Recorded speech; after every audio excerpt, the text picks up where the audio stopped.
praise God with you. We are finishing up another week of insights to the end times, studying where we are in God's timetable as we approach the end of this age or the end of the world as we know it. I'm going to be sharing a review of the timeline, God's timeline, later this week, so I do and hope you'll tune in and hear that message. This morning we are in a couple of verses. 1 Timothy chapter 4, verse 1. The latter portion of that talks about people will depart from the faith, giving heed to deceiving spirits and doctrines of demons. I want to talk about these doctrines of demons with you for just a moment, because a lot of times we're not paying attention to them. But in essence, these are demonic, anti-God, anti-Christ, anti-Bible, anti-church, anti-belief doctrines that people are deceived into thinking and believing.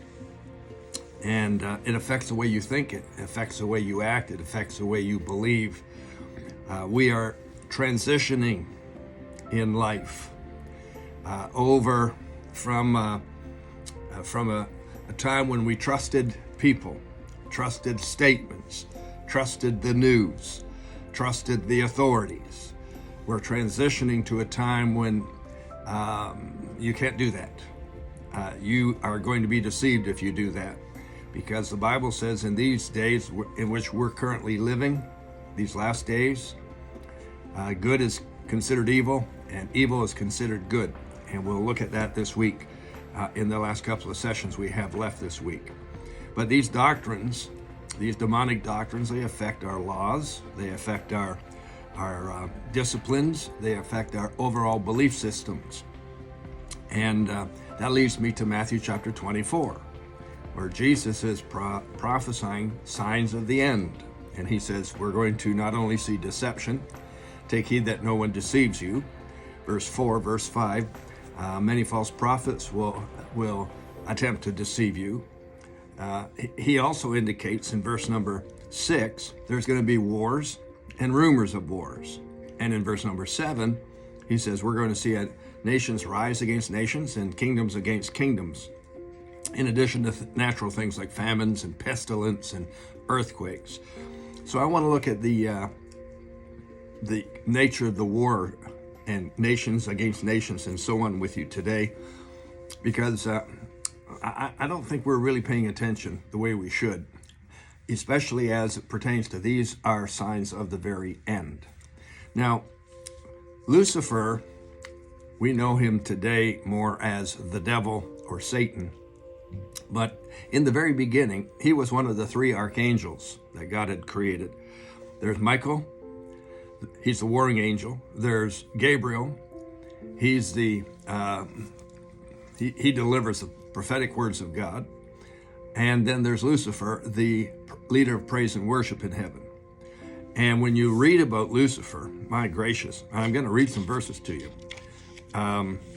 It is amazing about Lucifer and his role in heaven, leading praise and worship.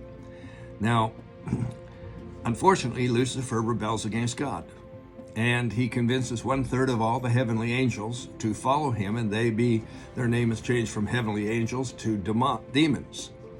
But in Isaiah chapter 14, verses 12 through 15, it talks about what we have come to know as the 5 I wills of Satan. Here are the verses.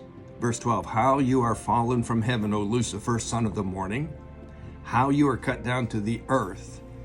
You have weakened the nations, for you have said in your heart, here we go, I will ascend into heaven. I will exalt my throne above the stars of God. I will also sit on the mount of the congregation on the farthest sides of the north. I will ascend above the heights of the clouds. I will be like the Most High. And then God says, you're going to be brought down to Sheol, to the lowest depths of the pit. Now, Sheol is a term that also refers to Hades, or we use the term hell quite a bit. But there's 5 I wills here. And what Satan is doing is he's rising up against God. He's bringing his attitude and his position He's already one of the senior angels. He's one of the three archangels, but that wasn't good enough for him. He says, I'm going to ascend into heaven. That means I'm going to assume the heavenly role of leadership. I'm going to exalt my throne above the stars of God. I'm going to sit on the mount of the congregation on the farthest sides of the north. I'm going to ascend above the heights of the clouds. I'm going to be like the Most High. He says, I will be like the Most High.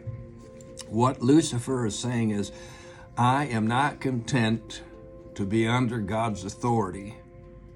I know that God is God, but I'm so senior.